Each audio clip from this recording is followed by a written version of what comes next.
함께 교독하시겠습니다. 히가랴의 아들 느헤미야의 말이라. 아닥사스다 왕 제20년 기슬로월에 내가 수산궁에 있는데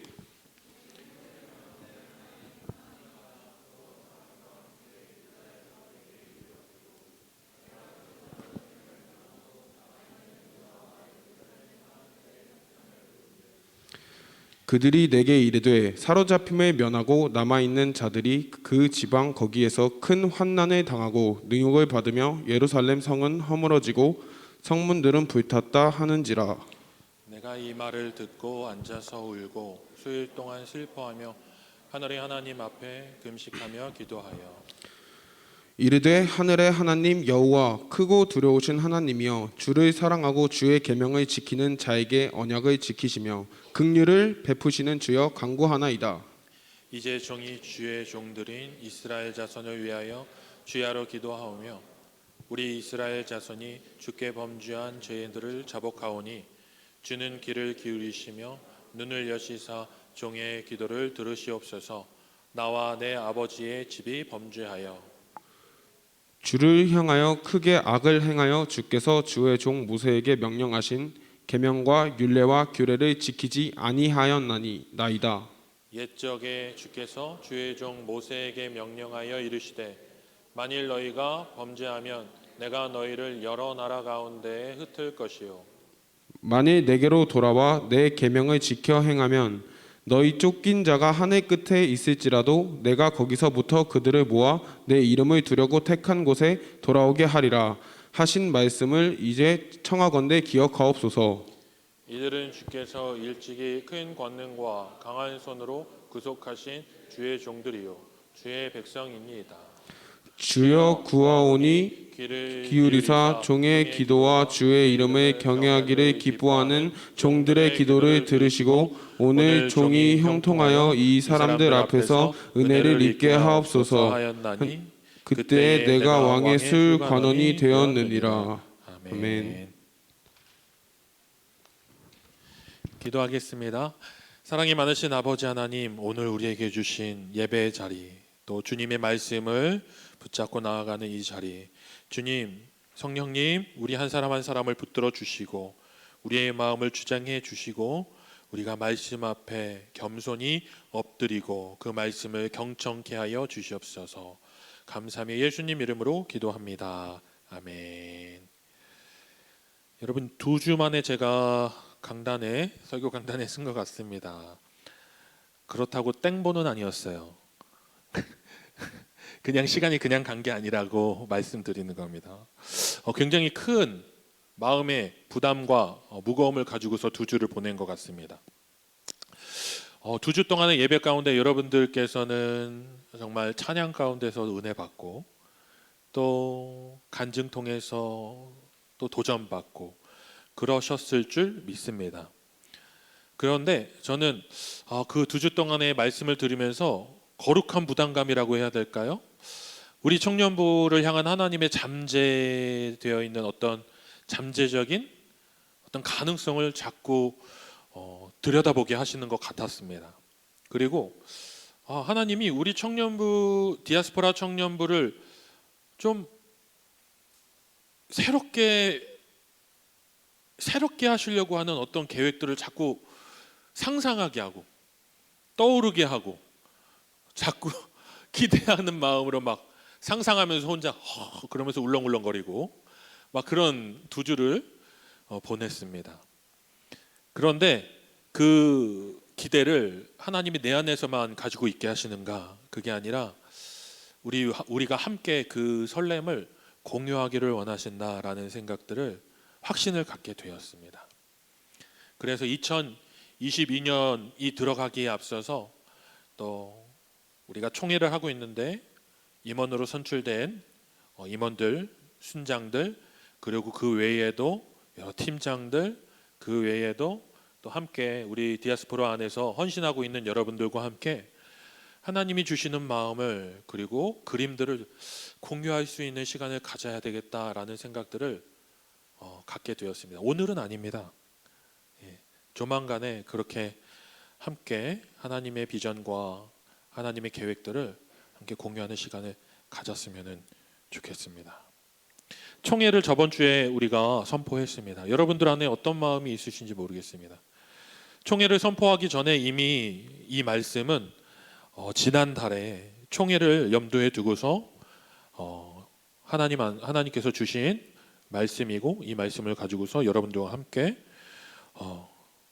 부르심, 하나님의 부르심과 소명에 대해서 함께 나눠야겠다라는 생각을 했습니다. 그리고 이 마음은 저 혼자만의 생각이 아니라 주님께서 우리 디아스포라 청년 한 사람 한 사람과 여기에 총회의 어떤 후보 대상뿐만 아니라 순장뿐만 아니라 이 자리에 있는 우리 모두와 함께 하나님이 이 말씀을 나누기를 원하신다라는 것을 저는 몇 주 동안 느꼈거든요.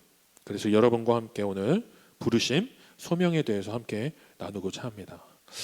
오늘 우리가 읽은 본문은 느헤미야가 하나님 앞에서 하나님의 거룩한 비전과 계획을 붙잡게 되어지는 사건을 우리에게 소개하고 있습니다.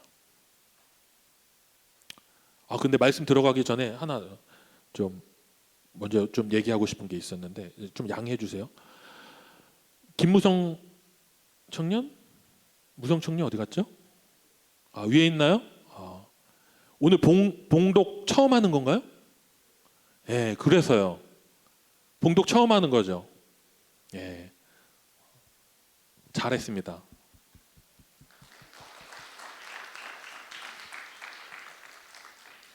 제가 우리 교회 처음 왔을 때 1번으로 신방하자 그랬는데 6개월 만에 신방했어요. 예, 제가 튕긴 게 아니고 무성 형제랑 시간이 안 맞아서 이렇게 했는데, 저는 우리 교회 굉장히 오래 다닌 청년인 줄 알았어요. 그 몸 위압감이 있잖아요. 그런데 우리 교회에 토백이는 아니었어. 그런데 열심히 예배 나오더라고요. 그 얘기를 들었어요. 근데 거의 초신자예요. 이제 믿음의 첫 걸음을 내딛는 친구였어요. 그런데 오늘 봉헌하는 모습을 보면서 그 생각을 했습니다. 야, 저렇게 하나하나 밟아 올라가는 거야, 신앙은. 그러니까 어떤 영적인 체험을 확 내가 해갖고 정말 주님을 면전에서 봐갖고 막 나의 영성이 몇 단계 뛰어오르는 게 아니라 하나 하면서 내 믿음에 한 걸음 주님께 더 가까이 나아가는 거다. 우리 무성 형제를 보면서 다시 한번 깨닫게 됐습니다. 그래서 여러분들에게 한 번 더 얘기하고 싶어요. 순장으로 콜링받든 어떠한 직분으로 콜링받든 나는 지금 준비가 안 됐어요. 나는 연약해요. 나는 부족해요. 이게 바로 하나님이 원하시지 않는 모습이에요. 내가 나의 모습을 규정하기를 하나님은 원하시지 않습니다. 부르실 때에 베드로는 자기가 지식이 없는 거 너무 잘 알았지만은 아무것도 보지 않았어요. 자기를 객관적으로 보는 것이 아니라 나를 부르신 분이 누구신지에 주목했다는 거죠. 물론 임원이 제가 여러분들에게 콜링을 할 수 있겠지만은 저를 예수님처럼 보지 않아도 돼요. 그러나 나에게 주시는, 예수님이 목사에게 주시는 그 마음이 목사의 인본주의적인 관점에서 나온 선택이 아니라 하나님의 섭리 가운데에 나에게 그 부르심이 임했다라고 받아들였으면 좋겠습니다. 오늘 무성 형제 성경 봉독의 은혜 많이 받았습니다. 자, 느헤미야가 처음 하나님의 부르심을 받을 때에 우리가 느헤미야의 모습을 한번 봤으면 좋겠어요. 어떠한 마음으로 그 부르심 앞에 준비되어져 있었던 사람이었는지 봅시다. 1절, 2절을 한번 같이 성경 읽으면서 가도록 하겠습니다. 한번 띄워주시면 좋겠습니다. 하가랴의 아들 느헤미야의 말이라. 아닥사스다 왕 제20년 기슬르월에 내가 수산궁에 있는데 내 형제들 가운데 하나인 하나니가 두어 사람과 함께 유다에서 내게 이르렀기로 내가 그 잡힘을 면하고 남아있는 유다와 예루살렘 사람들의 형편을 물은즉 그들이 내게 이르되 사로잡힘을 면하고 남아있는 자들이 그 지방 거기에서 큰 환난을 당하고 능욕을 받으며 예루살렘 성은 허물어지고 성문들은 불탔다 하는지라. 이스라엘 백성들이 바벨론 아수르의 침공을 받고서 성전이 다 파괴됐습니다. 성벽도 다 파괴가 됐습니다. 먼저 성벽이 파괴됐겠죠. 그 견고한 성벽이 완전히 무너졌습니다. 그리고 나서 어디가 능욕받게 되냐면은 성전이 능욕을 받게 돼요. 능욕받았다라는 건 뭐냐면 하나님을 예배하는 처소가 이방인들에 의해서 짓밟히고 무너지고 조롱받았다라는 겁니다. 그 안에서 하나님을 예배했던 도구들이 술 따르는 잔이 됐어요. 그 안에서 하나님 앞에 거룩한 속죄의 피를 뿌리는 그 기구들이 음식 담는 그릇이 되는 형편이 돼버린 거예요. 이게 능욕이죠. 하나님을 예배하는 처소가 완전히 멸시를 받게 되는 지경에 이르렀습니다. 그것을 이스라엘 백성들이 경험했어요. 이스라엘 백성이 성전을 지으면서 상상하지도 못했던 일이 예루살렘에서 펼쳐진 거예요. 하나님을 예배하던 제사장들은요 다 끌려갔습니다. 벌거벗겨갖고 착고에 묶여서 질질질 끌려갔어요. 코에 고리를 묶여갖고 질질질 끌려갔어요. 왕과 그 왕의 가족들은요 눈깔이 뽑히고 머리가 잘리고 왕의 앞에서 자식이 죽임을 당하는 처참한 역사의 현장을 그들이 목도했어요. 다 무너졌죠. 다 포로로 끌려갔습니다. 다 포로로 끌려간 것이 아니라 지식층들, 지배층들 위주로 해서 끌려간 거예요. 무슨 말이냐면 행정 조직을 유지할 수 있는 귀족들이 다 끌려갔다라는 거예요. 그럼 남아있는 사람 어떤 사람들이요? 못 배운 사람들, 하나님을 예배하는 것 제대로 예배하지도 못하는 사람들, 농부들, 가축 기르는 사람들, 이런 사람들만 나요. 포도원에서 일하는 사람들, 이런 사람들만 남은 거예요. 그러니까 체계적으로 무엇인가를 할 수 있는 행정적인 어떤 것들을 리드할 수 있는 지도자들이 다 끌려간 겁니다. 잡혀간 겁니다. 남아있는 사람들은 거의 버려진 거예요. 그 사람들이 성벽을 재건하고 이렇게 할 수 있는 사람들이 아니에요. 응징력이 없어요. 모이지가 않아요. 서로 자기 살기에 바빠요. 역사에 보면은 이스라엘이 그 바벨론과 아수르에 침공당하는 역사에 보면 어떤 일이 벌어지냐면 예레미야 애가에는 이런 일들이 벌어져요. 서로의 아이를 너무 배고파갖고 너의 아이를 오늘 먹자. 아니야. 이 아이를 먹었으니 이제 너의 아이를 오늘 먹을 차례야. 예레미야 애가에 이런 곡하는 노래들이 나온단 말이에요. 그 전쟁의 짓밟힘 가운데 너무 참혹하니까 서로의 자식들을 막 먹으면서 막 살아내려고 그렇게 하고 있는 이스라엘 모습, 이스라엘 백성들의 처참한 현실이 예레미야 애가에 나오고 있다는 거예요. 그만큼 짓밟혔습니다. 여러분 이 정도까지 짓밟혔으면 하나님이 도대체 어디 있냐고까지 하늘을 향해서 부르짖을 수밖에 없는 완전 처참한 상황을 경험했다는 거예요. 그리고 나서 끌려간 사람들이 바벨론에서 정착을 합니다. 페르시아에 정착을 한 거예요. 그런데 이 정착하는 시간 동안에 이스라엘 백성들 가운데에 하나님이 택하신 사람들 가운데에 바벨론에서 유력자가 된 사람들이 있어요. 유력자, 영향력을 나타내는 사람들이 나타나기 시작한 거예요. 에스더, 다니엘, 그리고 오늘 느헤미야, 에스라, 이런 사람들이 바벨론에서 그냥 거기서 포로로 끌려간 사람으로서 전락해버린 것이 아니라 하나님을 신뢰하고 하나님의 신앙을, 하나님의 믿음을 붙잡고 이 바벨론 안에서 영향력을 나타내는 유력자로 세워지게 됩니다. 버티게 된 거예요. 저는 이들의 모습을 통해, 이들의 신앙의 모습과 이들의 믿음의 견고함과 지조를 통해서 오늘날 우리의 모습을 봅니다. 핍박받는 교회, 짓밟힘 받는 교회, 멸시당하고 손가락질 받는 교회, 그리스도인들. 여러분, 우리가 믿고 있는 믿음 때문에 손가락질 받는 거에 대해서 너무 두려워하지 마세요. 너무 위축되지 마세요. 세상의 손가락질이 우리를 위축하게 만든다면 그것은 우리의 신앙에 뭐가 문제가 있는 거예요. 세상이 우리가 믿고 있는 예수 그리스도, 우리의 신앙에 대해서 손가락질할 때에 내가 위축되고 내가 가지고 있는, 내가 소유한 그 믿음을 고백할 수 없다면 그것은 우리의 신앙이 온전한 신앙이 아닐 수 있어요. 손가락질 가운데 오히려 우리는 이것이 마지막 때에 그리스도인들에게 당연히 찾아오는 현상이라는 그 마지막 때의 현상을 볼 수 있어야 된다는 겁니다. 우리의 부족함과 우리의 왜곡됨과 우리의 타락함을 외면하라는 것이 아니에요. 우리가 믿고 있는 것이 진정하다면은, 우리가 믿고 있는 것이 온전한 것이라면은 그것 때문에 손가락질 받는 것 때문에 위축될 이유가 없다라는 겁니다. 그들은 바벨론에서 하나님을 온전히 붙잡았어요. 온전히 붙잡았어요. 그리고 어떤 일을 준비했을까요? 포로로 끌려온 사람들이 2세대, 3세대가 그 믿음을 잃지 않기 위한 노력들을 했다는 거예요. 물론 우리가 예루살렘에 있을 때에 하나님의 성전이 파괴되어지고 하나님이 우리를 향한 그 강한 편팔, 강하신 편팔로 우리를 보호하시고 지키시는 것들을 역사적으로 우리가 경험하지 못했어요. 오히려 짓밟힘 당하고 파괴됐어요.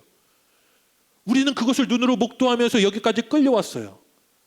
그러나 그 끌려오는 처참한 상황 가운데서 이들이 발견한 것이 뭔지 아십니까? 오늘 느헤미야가 이렇게 고백합니다. 하나님, 우리와 우리 조상들이 범죄하였습니다. 죄를 범하였습니다. 우리가 죄악을 범했습니다. 이 모든 현상들의 원인과 그 원인, 근거가 어디에 있는지를 명확하게 깨달았어요. 왜 하나님 안 도와주세요가 아니라 하나님, 이 결과들은 결국 우리가 자초한 것입니다 라는 것을 명확하게 직시했다는 거예요. 조금 전에 말씀드렸죠? 세상의 손가락질 가운데 위축되지 말라는 얘기는 우리가 믿고 있는 것이 진정하다면 결코 위축될 이유가 없다라는 거예요. 반면 우리가 잘못한 것이 명확하게 있다라는 것을 우리가 알고 있다면 이것을 외면하는 것이 아니라 이것에 대해서 명확한 회개가 이루어져야 한다라는 얘기입니다. 느헤미야는 그것을 했어요. 하나님 앞에서 그와 그의 조상들과 그리고 그의 선조들이 어떠한 범죄를 저질렀는지 그것을 덮어두고 외면한 것이 아니라 명확하게 직시하고 하나님 앞에 나아갔습니다. 그리고 나서 하나님 앞에 이렇게 구해요. 근데 이 모든 과정이 일어나기에 앞서서 느헤미야가 어떠한 모습으로 하나님의 소명 앞에 준비되어 있었는지를 보자면은 느헤미야의 형제 중에 한 사람 하나니가 예루살렘에서 유다에서 돌아와요. 그런데 이 사건을 역사적으로 우리가 성경 안에서도 발견할 수 있는데 그냥 성경을 읽으면 이것을 명확하게 우리가 캐치하지 못해요. 지금 이 하나니는요, 유다에서 돌아왔다라고 얘기해요. 그 말은 무슨 말이냐면은 이미 예루살렘에 먼저 귀환한 사람들이 있다라는 얘기예요. 먼저 예루살렘에 귀환한 사람들이 있다라는 얘기예요. 그러면 누구를 얘기할까요? 지금 느헤미야는 3차 귀환자입니다. 3차. 1차, 2차 귀환자들이 있다라는 거예요. 느헤미야 앞에 무슨 책 있죠? 다 주일학교로 돌아가세요. 다시 돌아가서 창세기, 출애굽기, 레위기 노래 외우고 오셔야 됩니다. 뭐 있죠? 에스라 있죠. 느헤미야 앞에 에스라가 있어요. 에스라가 먼저 귀환을 해요. 근데 에스라가 귀환을 할 때에 누구를 데리고 갑니까? 에스라가 귀환할 때에 혼자 가지 않아요. 하나님을 예배할 수 있는 이스라엘 지파 중에 레위인들을 데리고 가요. 그들을 데리고 간다고요. 먼저 행정 조직을 완성하기 위한 지식층을 데리고 가는 것이 아니라 예루살렘으로 돌아갈 때에 정말로 하나님을 온전히 다시 진정으로 예배할 수 있는 레위인들을 선별합니다. 그리고 그들과 함께 예루살렘으로 돌아가는 거예요. 그래갖고 뭐 했죠? 거기에서 하나님을 예배하기 위한 편박한 성전을 짓잖아요. 편박한 성전. 나무떼기로 조각조각 붙여갖고 만든 보잘것없는 성전을 지으면서 거기에서 울면서 예배하는 장면이 나오잖아요. 학개스그랴 선지자와 함께. 돌아온 사람들은 지금 그들이 왜 이 지경에 이르렀는지도 명확하게 알고, 그리고 그들이 돌아와서 무엇인가를 다시 구축하고 세우려고 할 때에 어디서부터 시작돼야 하는지도 명확하게 알고 있었다라는 거예요. 예배였습니다. 예배에서부터 시작되어야 한다는 것을 아주 명확하게 알고 있었다는 것이죠.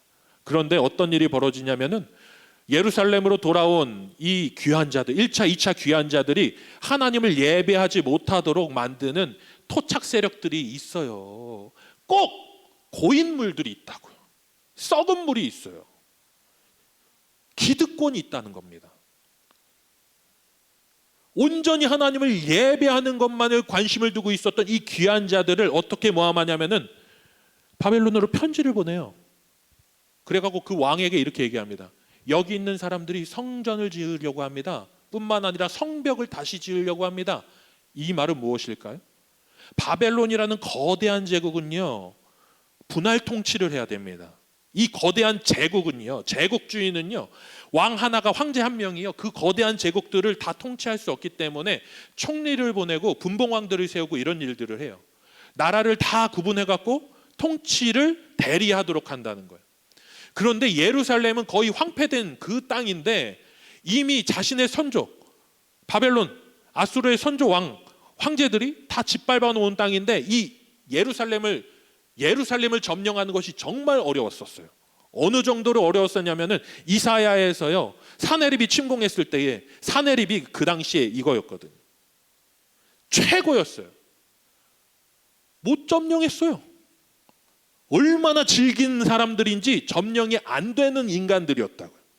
근데 이 사람들이 거기에다가 다시 성벽을 짓고서 자신들의 나라를 건축하겠다라는 편지를 받으니까 이것을 허용하겠냐고요.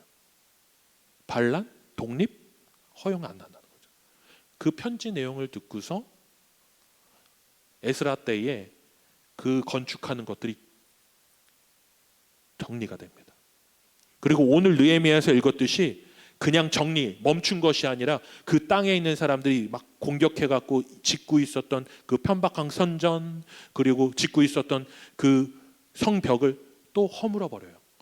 다 완성하지 못하고 다 허물어져 버린 그 역사적인 사건들에 대해서 오늘 얘기하고 있는 거예요. 느헤미야가 그 소식을 들은 거예요.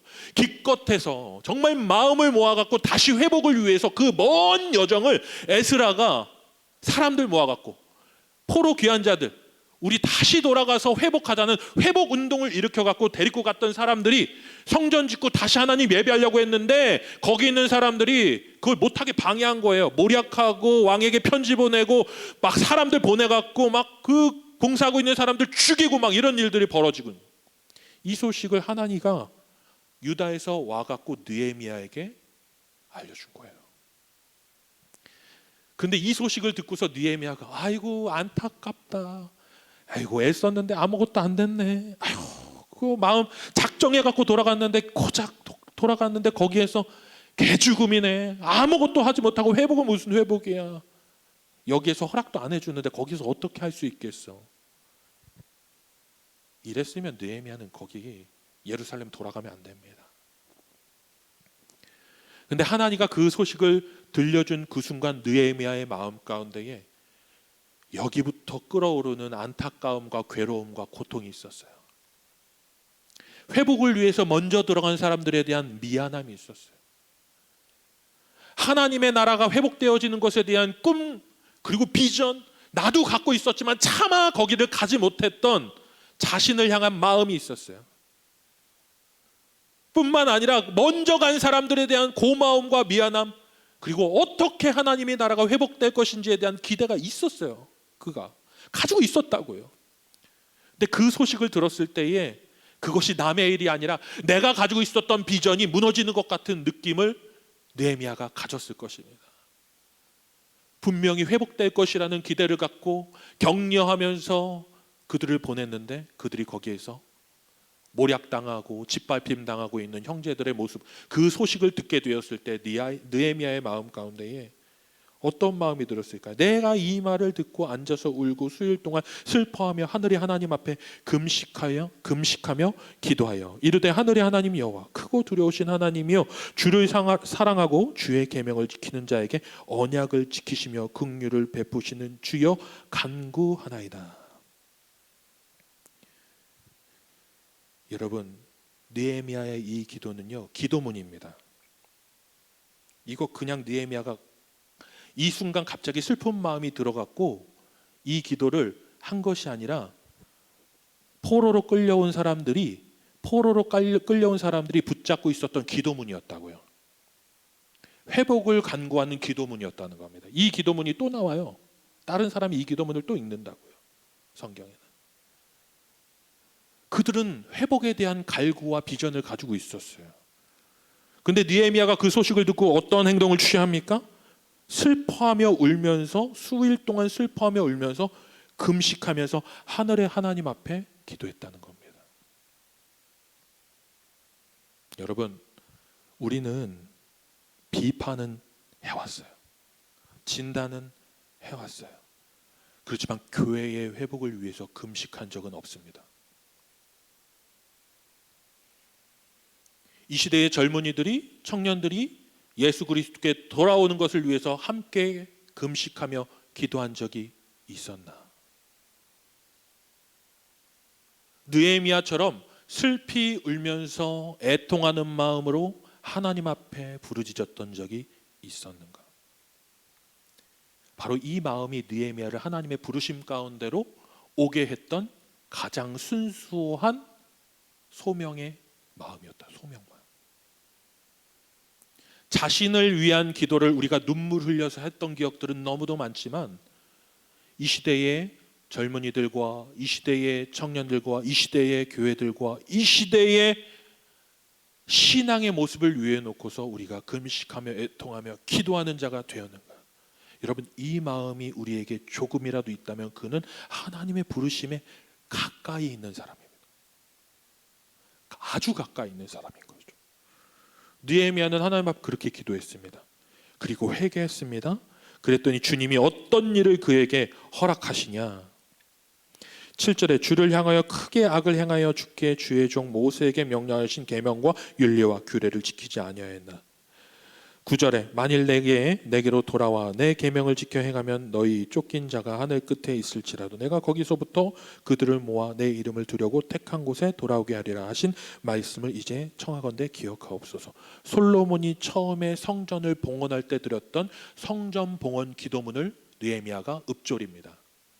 그리고 이 성전에서 우리가 아무리 짓밟히고 포로로 끌려가고 능욕받았다 해도 다시 하나님을 향하여 부르짖을 때에 우리를 하늘 끝에 있을지라도 우리를 다시 돌아오게 하실 하나님의 언약의 말씀을 붙잡고 기도해요. 그랬더니 그때에 하나님이 그를 어떻게 세우냐면은 왕의 술관원이 되게 하셨다 이렇게 얘기했어요. 왕의 술관원이 되게 하셨다 이렇게 얘기했는데 여러분 기도했더니 갑자기 뚝딱 승진? 이게 아니에요. 혹시 여러분들 가운데 갑자기 막 취업 준비를 위해서 시험 보는데 이 기도문 붙잡고 기도했더니 합격했어요. 아니야, 사입이야 그건. 그게 아니야. 이 말씀은 그 말씀이 아니야. 알겠어요? 어느 날 갑자기 막 나 승진하려고 하는데 이 말씀 붙잡고 주님 내가 이거 승진하면은 더 주님을 위해서 더 주님을 위해 헌신하겠습니다. 내 부하 직원들도 다 교회 다니게 하겠습니다. 안 돼. 그거는 나쁜 행동이야. 위력으로 데리고 오는 거란 말이에요. 그게 아니에요. 이 말씀은 그 말씀이 아니에요. 처음에 느헤미야가 하나님을 통해서 예루살렘에 대한 소식을 듣고 나서부터 금식 기도가 쭉 이어졌다는 쭉. 하나님의 회복을 위한 기도가 일회성이 아니라 왕의 술관원으로 될 때까지 멈추지 않았다라는 얘기예요. 무슨 말이냐? 왕의 술관원이 목표점이 아니라 문제 해결점이 아니라 왕이 술관원이 되는 것은 중간 단계. 하나님이 계속 기도하게 하는데 그 과정 가운데 하나님이 나 왕의 술관원이 되게 하셨어. 기도 끊이지 않고 쭉 갑니다. 종착점이 거기가 아니라는 거예요. 왕이 술관원이 되는 게 금식 기도의 종착점이 아니라는 겁니다. 그 과정 가운데 하나님이 이 일을 이루기 위해서 하신 한 사건을 그냥 드러낼 뿐이라는 거예요. 왕의 술관원이 되었습니다. 그랬더니 어떤 일이 벌어집니까? 왕의 술관원이 되었다라는 것은 느헤미야가 기도하면서 틈틈이 왕의 앞으로 나아갈 수 있는 기회들을 봤다는 거예요. 왕이 술관원이 된다는 거. 지금 아닥사스다 왕이 지금 수산궁이라는 곳에 가 있어요. 본궁이 아니에요. 별궁이라는 거예요. 약간 지금 휴가가 나와 있는 거예요. 휴가. 근데 그 휴가 나와 있는 수산궁에서 왕의 술관원이 된다는 것은 왕한테 술을 따를 수 있는 사람이 된다는 거예요. 술관원이라는 것은 날마다 술 담그고 이 일이 아니야. 술관원이라는 것은 왕의 진미, 왕이 먹을 수 있는 음식들을 감찰할 수 있는 역할을 맡게 되었다라는 거예요. 왜냐? 독살, 살해, 수많은 모략들이 왕을 향하고 있었기 때문이죠. 왕을 죽이려고 했습니다. 많은 사람들이. 그리고 분열시키려고 했죠. 그 말은 느헤미야가 왕의 음식을 감별할 수 있을 정도로 왕에게 신뢰를 받기까지 느헤미야는 금식하며 기도하며 그 때를 기다렸다는 겁니다. 그 과정 가운데서 느헤미야의 마음 가운데에 이스라엘 백성들을 향한 마음이 한 번이라도 사그라든 적이 있느냐? 아니에요. 동일하게 금식하며 기도하며 하나님의 때를 계속해서 기다렸다는 거죠. 그때의 왕의 술관원이 되었을 때, 왕 앞에 다가설 수 있을 때에, 왕에게 가장 신뢰를 받는 위치까지 갔을 때에 느헤미야가 왕에게 무엇을 제안하냐면은 내가 예루살렘 돌아가서 성전 회복할 수 있도록, 그리고 거기서 하나님 예배할 수 있도록 허락해 주십시오. 이 얘기를 해요. 뭐냐? 왕에게 가장 신뢰받는 위치에서 왕이 내 옆에 두겠다고 했는데 얼마 지나지 않아서 저기 제가 왕을 좀 떠나야겠습니다. 이 얘기하는 거예요. 어이없죠. 정점에 올라갔는데 거기에서 바로 내려오겠다는 거예요. 어떻게 그럴 수 있죠? 최고 정점에 올라갔는데 어떻게 바로 내려오겠다라고 얘기합니까? 떠나겠다고 얘기합니까? 느헤미야가 왕에게 얘기합니다. 예루살렘 돌아가서 성전을 회복하고 거기서 하나님을 예배할 수 있도록 허락해 주십시오. 그때의 왕이 허락을 해줘요. 저는 여기에서 약간 상상의 해석을 펼쳐보려고 합니다. 상상 해석을. 왕이 느헤미야가 하나님을 신뢰하고 하나님을 경외하는 줄 알았을까요? 몰랐을까요? 느헤미야의 인생 가운데 하나님이라는 존재가 어떤 의미를 가지고 있는지 왕이 알았을까요? 몰랐을까요? 왕의 가장 신뢰를 받는 사람의 위치에 서기까지 느헤미야가 하나님을 신뢰하고 하나님을 예배하는 하나님 백성이라는 사실을 숨겼다면은 갑자기 내가 예루살렘 가서 성전 짓고 하나님 예배하겠습니다 라고 얘기할 때의 왕이 그래 가 성전 지어 예배해 이렇게 얘기했겠습니까? 정신 나갔죠. 지금 내 옆에서 나의 가장 안위를 걱정해야 할 신하로 세웠건만 가겠대. 이 말은 느헤미야가 이 하나님의 소식을 듣기 이전부터 왕의 옆에 서기 그 순간, 그리고 왕에게 그 제안을 하기까지 느헤미야의 마음은 한 번도 예루살렘을 향한 회복에 대해서 시그러든 적이 없었다라는 얘기를 우리에게 해주고 있다는 겁니다. 동일하게 뜨거웠어요. 동일하게 애통했어요. 동일하게 애민을 가지고 있었다는 겁니다. 그때의 왕이 보냈어요. 조서를 찍어줍니다. 그리고 이렇게 얘기해요. 너무 오랫동안 가 있지 말고 철이 되면은 돌아와야 돼. 이렇게 얘기하는 거예요. 성경에서 그렇게 얘기해 줍니다. 그리고 느헤미야가 예 알겠습니다. 그랬더니 왕이 더 한술 더 떠서 내가 산림 감독한테 얘기해서 성전 지을 수 있는 나무, 자재 다 제공하라고 얘기할 테니까 가서 잘 짓고 돌아와야 돼. 이렇게 얘기하는 겁니다. 그래서 느헤미야가 가요. 그 조서 들고 갔더니 그 썩은 물, 고인 물들이 더 이상 방해할 수가 없어요. 왕이 허락한 거야. 너네들 편지 써도 소용없어. 왕이 허락한 거야. 아닥사스다 왕이 허락한 거야. 무용지물이 돼요. 하나님이 느헤미야에게 주신 마음, 그리고 느헤미야가 하나님 안에서 품은 뜻, 그리고 그 시간들, 기도하며 준비한 시간들, 그리고 하나님이 조성하신 모든 환경들이 그 때를 만나서 다시 예루살렘으로 돌아가서 회복하기 위한 성전을 짓고 하나님을 예배하게 됩니다. 어느 날 갑자기 성령이 임해갖고 우리 안에 막 뜨거워갖고 지금입니다가 아니에요. 하나님이 때와 환경과 사람과 우리 안에 있는 마음들을 모두 시너지를 케미를 이루어서 그 일을 이루신다는 겁니다. 이게 하나님의 부르심과 소명이에요. 무슨 말이냐? 하나님은 준비하셨습니다. 하나님은 그 때를 예비하셨고 계획하셨습니다.